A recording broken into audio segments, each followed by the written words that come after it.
Okay. Yeah, go ahead.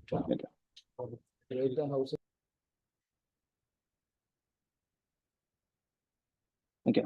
Let's start with. So I'll be presenting a notational analysis on the Olympic weightlifter. She is young.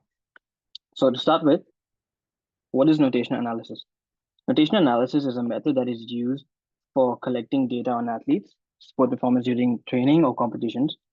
This data is collected by observing and recording, and this data is analyzed completely to provide insights and feedback to coaches and players to improve sport performance.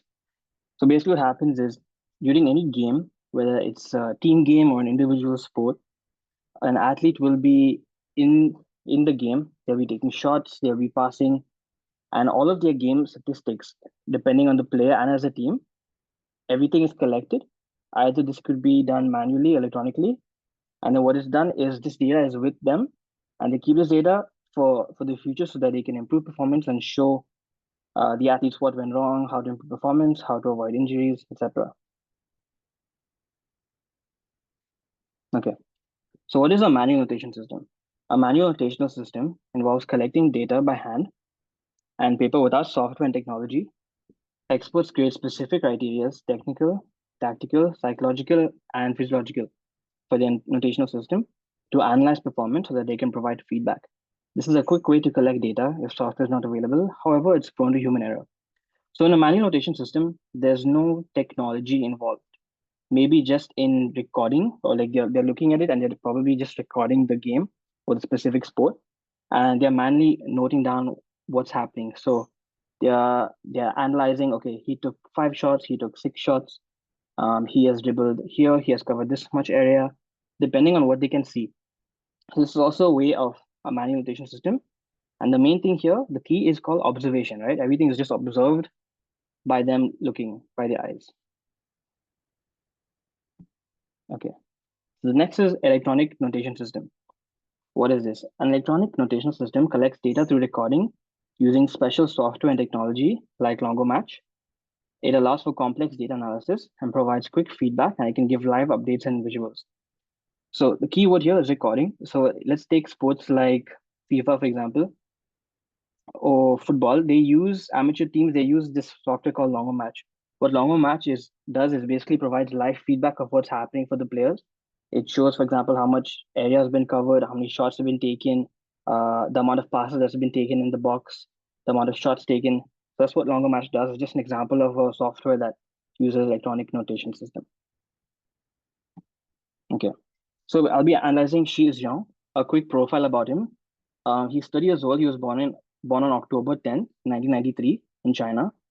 His weight class is 73 kgs. His height is 168 meters, 168 centimeters. His specialty is Olympic weightlifting, snatch, clean, and jerk. But today I'll just be analyzing the snatch. His Olympic goals are in Rio 2016 and Tokyo 2020. Tokyo 2020 is what I'll be analyzing.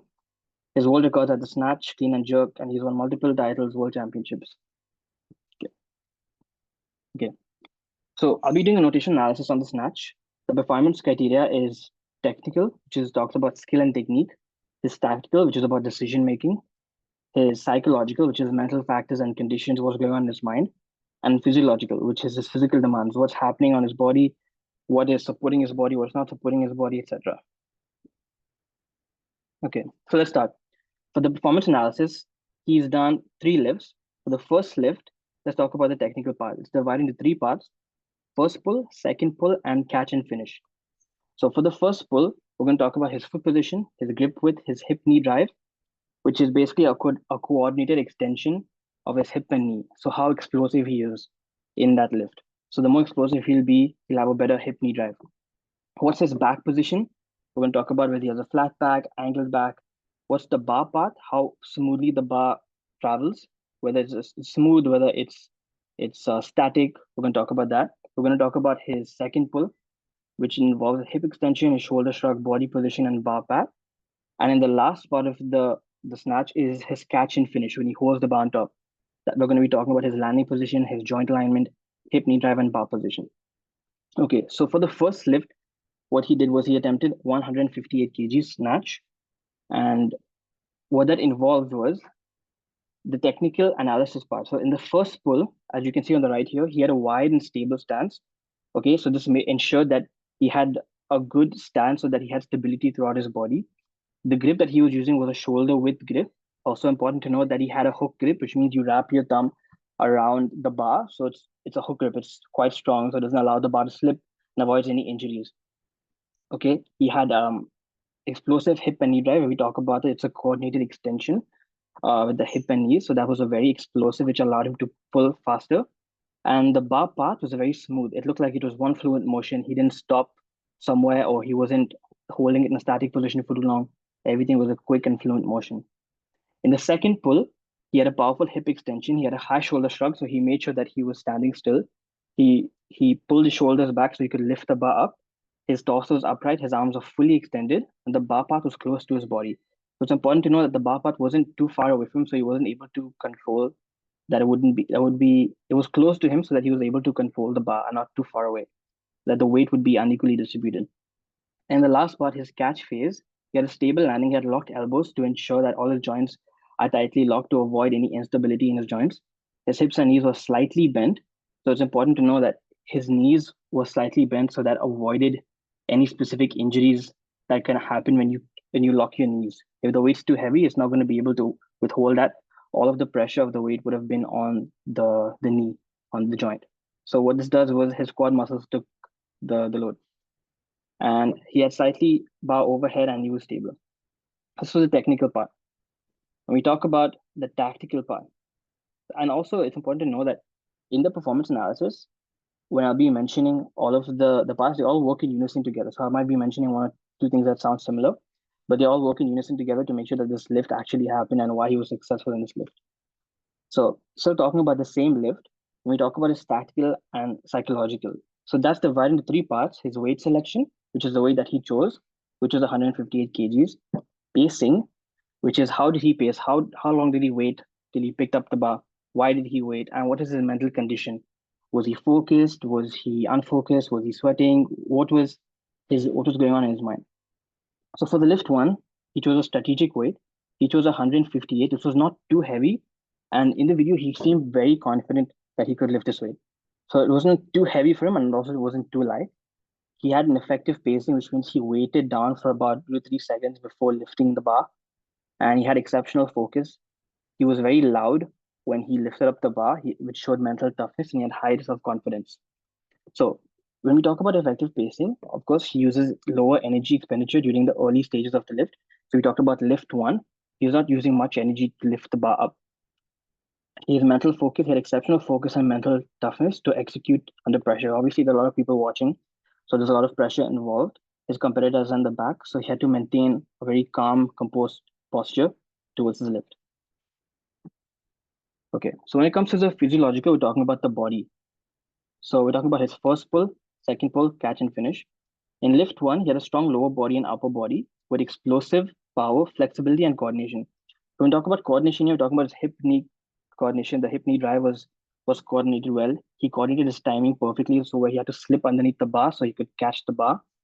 So in the first pull, he had a very strong lower body. His glutes and his quads, that's responsible for really making sure he had a strong stance on the ground. In the second pull, which is when he lifts the bar up, he had explosive power in his hips and legs. So that ensured that he had good explosive power going up. And in the catch, he had a strong core, shoulder, and ankle stability. So in this catch, having a strong core is very important because that allowed him to stabilize everything, keep it together. And he had good ankle stability. He wasn't shaking in the flat movement. Okay. So that was the lift one. In lift two, he attempted the weight 163 kgs. Uh, One thing that I noticed was that throughout all of his three lifts, he maintained perfect form throughout. So in the first pull, his foot position was the same. He had a wide, stable stance, his shoulder with grip. He had explosive hip and knee drive, same like the second time. And he had a flat back. Okay, approximately, this would have been 180 degrees of a rigid flat back. He had a smooth bar path. In his second pull, he had a powerful hip extension, high shoulder shrug, upright torso, arms fully extended, and the bar was close to his body. He had a stable landing, locked elbows, hips and knees were slightly bent again, and the bar overhead and stable. So it's about the same thing for the first attempt and the second attempt. Okay. So for lift two, tactical and psychological. Again, it's divided into the same three categories. He chose 163 kgs, which was again heavier than the last lift that he did, but not too heavy where he couldn't control the weight. So he was showing that he is very confident, that he has the strength to lift this weight. He didn't show any signs of nervousness at all, and he didn't choose the maximum weight that he could do yet. He had effective pacing, and he made sure that throughout the lift he waited, took his time when lifting the bar, even while going up. It showed that he had a high confidence, increased power and aggression. So in this pull, he screamed a bit more louder, which shows he had more aggression. And the aggression also allowed him and his body to react in such a way where he could lift the heavier weight. And it showed that he had exceptional focus and resilience under pressure. There's a lot of people watching again here. He was a bit louder, and this allowed him to really get that lift up. Okay. In the physiological, first pull, second pull, catch and finish, same three categories. He had a strong lower body and upper body, explosive power, flexibility, and coordination. Again, over here, he had a strong lower body. His glutes and quads were remained the same. Pretty strong explosive power in the hips and legs, and a strong core, shoulder, and ankle stability. Okay. So now for his third attempt, which was the third lift that he had done. Also, it's good to note that within the three ways that he attempted, he has three attempts in each, but he managed to get all of them in the first attempt, which was very impressive. So for his last attempt, he had taken 166 kgs, which was his maximum weight that he could do, which is what he won the gold with. We talk about his first pull here, his foot position. He had a wide, stable stance, shoulder width grip, explosive hip and knee drive, a flat back when 180 degrees, smooth bar path. The bar went very smoothly on the way to the top. Powerful hip extension, high shoulder shrug. Same concept here. Arms fully extended, bar path close to his body. However, in the catch in the last phase, what I noticed was he had stable landing, he had locked elbows, hips and knees slightly bent, that was good. Bar overhead and stable, which was good. But he had a slight lean to his right side. And this was indicating that he had potential hip instability on his right side. So as he was leaning a bit to the left on the catch, he was leaning a bit to the right side. And that could just show that he has a bit of hip instability on that side. Okay. In the tactical and psychological, this was really good. This was the maximum way that he could have done. So he waited a bit longer here by 2 seconds, a bit more. So he really waited at the bottom before he could lift. And this suggests that he was thinking about what he's going to do, how he's going to lift the weight. He was mentally preparing himself. It did show a slight amount of nervousness, but he still showed confidence while he was lifting. He had intense mental focus and determination. And in this last lift, he shouted a lot more. He was a bit more aggressive in this lift compared to the first two, which showed that this weight was much heavier. He had to show a strong mental condition while he lifted this. And he had exceptional focus, resilience under pressure, and aggressive lift execution. Physiological was the same. In the first pull, he had strong lower body. Second pull, explosive power in his hips and legs. In the finish, however, he had a strong core, shoulder and ankle stability. But like I said, he had slight hip instability on the catch on the left side. So he had it on the left side, which is why that he was leaning a bit to the other side, his strong side, to really get that lift in. Okay. So what I observed overall in this, I observed that he had a strategic weight selection. He had an effective pacing. He had mental fortitude, physiological attributes, explosive power, and he had strength, mobility, and flexibility. So he chose a good weight. He made sure that he took his time while he was lifting.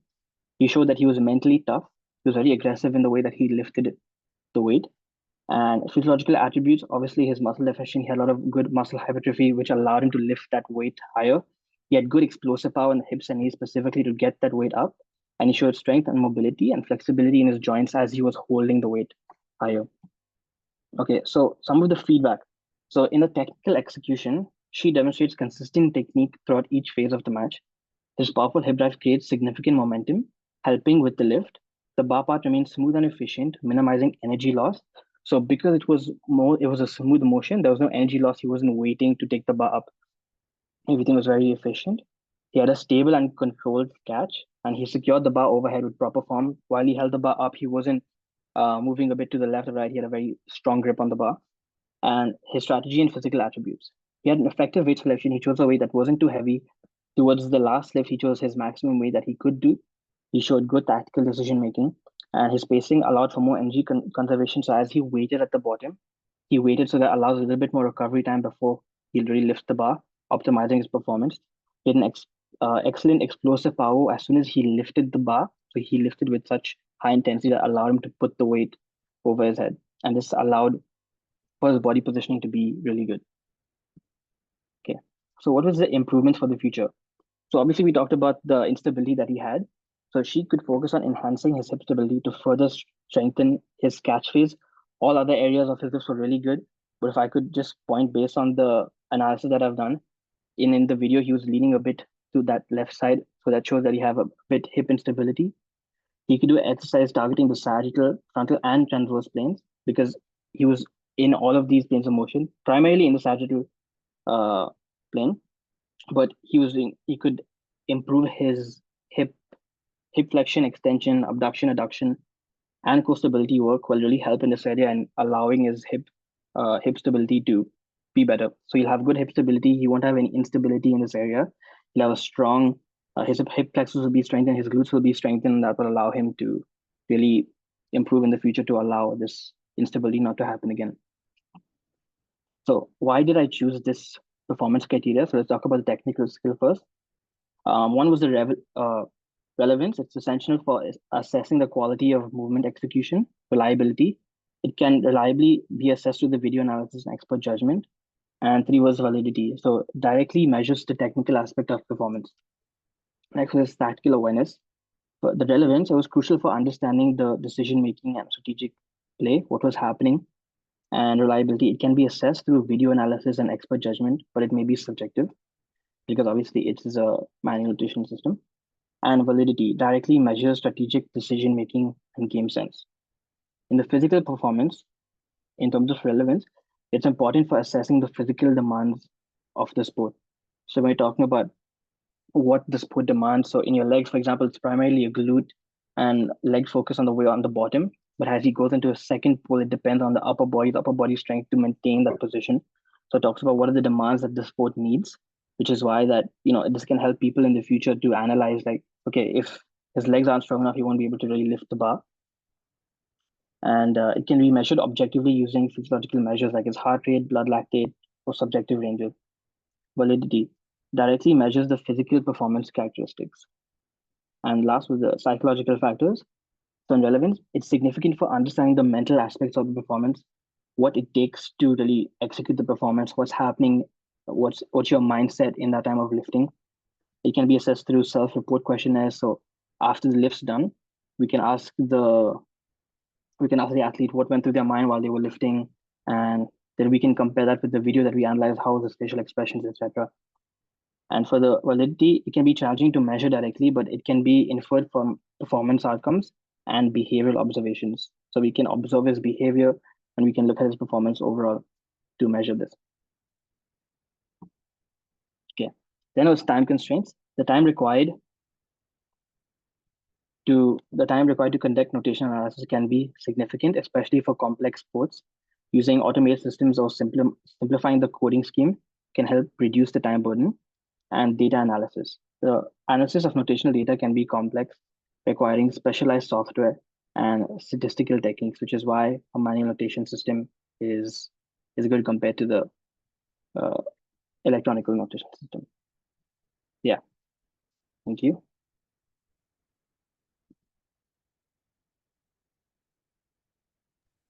Yeah, well done, Mark. It was a very